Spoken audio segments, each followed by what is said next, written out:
नमस्कार।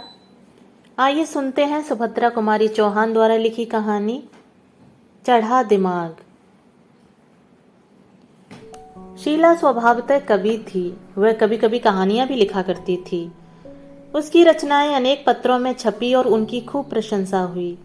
साहित्य संसार ने उसे बहुत सम्मान दिया और अंत में उसको सर्वश्रेष्ठ लेखिका होने के उपलक्ष्य में साहित्य मंडल द्वारा सरस्वती पारितोषिक दिया गया। अब क्या था, प्रत्येक समाचार पत्र और मासिक पत्र में उसके सचित्र जीवन चरित्र छपे और उसकी रचनाओं पर आलोचनात्मक लेख लिखे जाने लगे, जिनके कारण उसकी ख्याति और भी बढ़ गई। वह एक साधारण महिला से बहुत ऊपर पहुंच गई। उसको स्थान स्थान से कवि समाजों से निमंत्रण आने लगे। वह अनेक साहित्यिक संस्थाओं की अध्यक्षा भी चुनी गई। मासिक पत्र पत्रिकाओं के कृपालु संपादकों ने उसकी रचनाओं के लिए तकाजे पर तकाजे आरंभ कर दिए।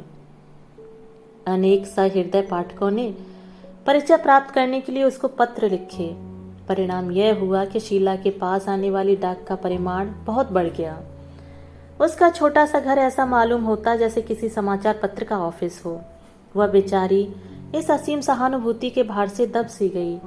पत्र प्रेषक उससे उत्तर की आशा करते थे और यह आशा स्वाभाविक भी थी, परंतु वह उत्तर किस किस को देती।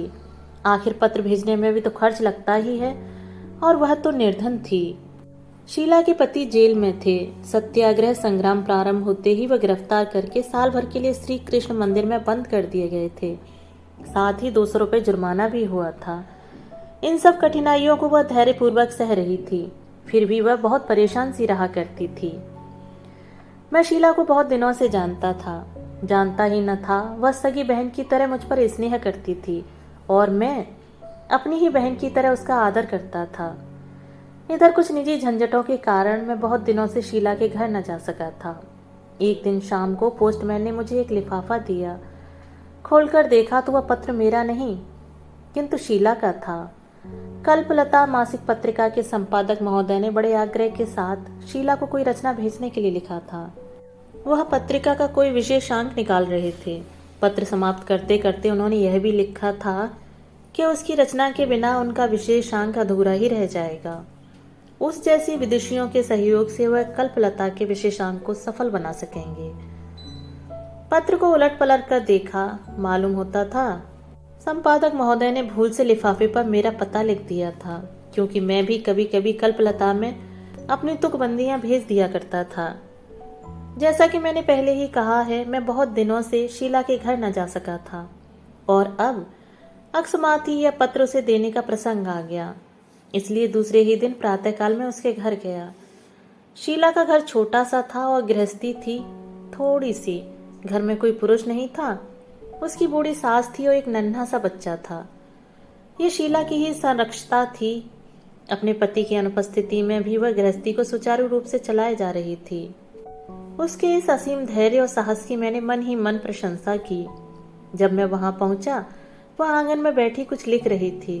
मैंने देखा उसका छोटा सा बच्चा दौड़ता हुआ आया और किलकारी मारकर पीछे से उसकी पीठ पर चढ़ गया। साथ ही उसके लिखने में फुल स्टॉप लग गया। मैंने पूछा, क्या लिख रही हो?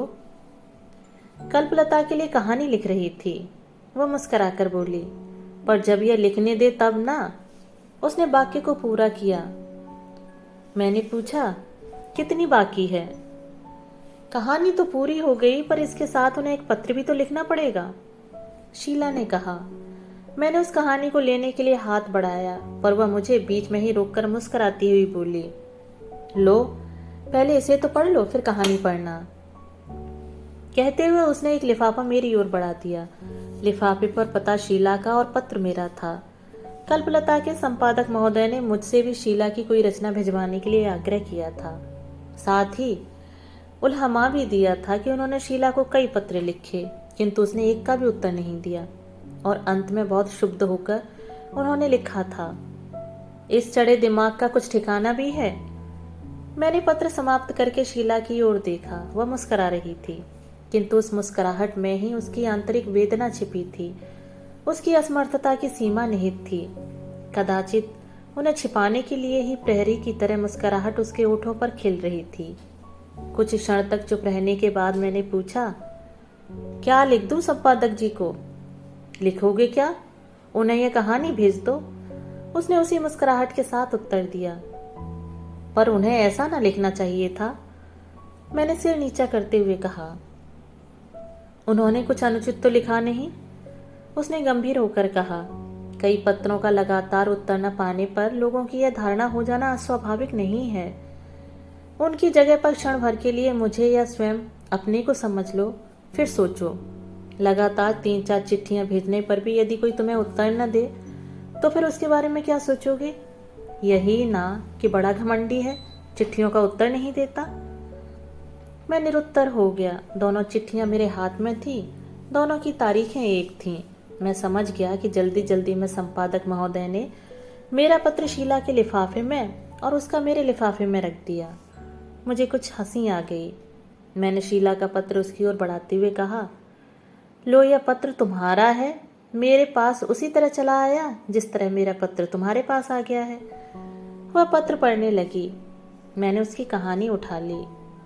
इसी समय बाहर कुछ कोलाहल सुनाई पड़ा। मैंने बाहर जाकर देखा, तहसील के 2 चपरासी ऊंचे ऊंचे लठ लिए खड़े थे।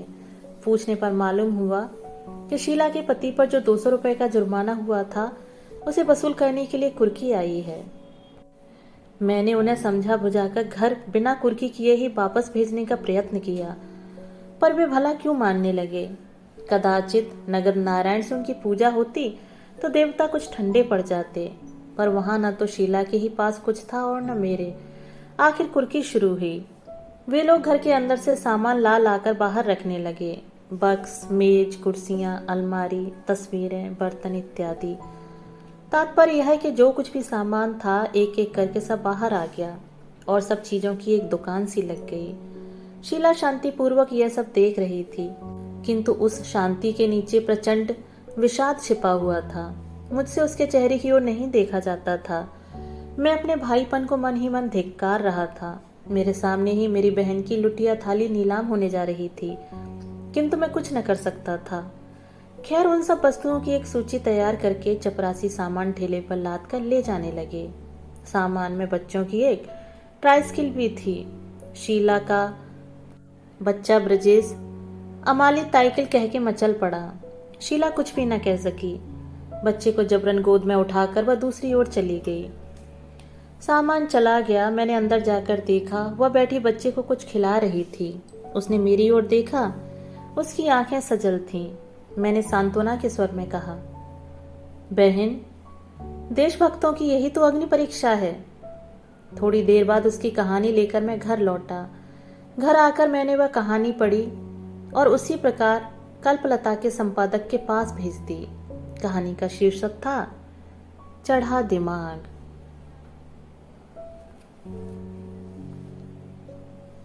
दोस्तों, अभी आप सुन रहे थे सुभद्रा कुमारी चौहान की लिखी हुई कहानी चढ़ा दिमाग।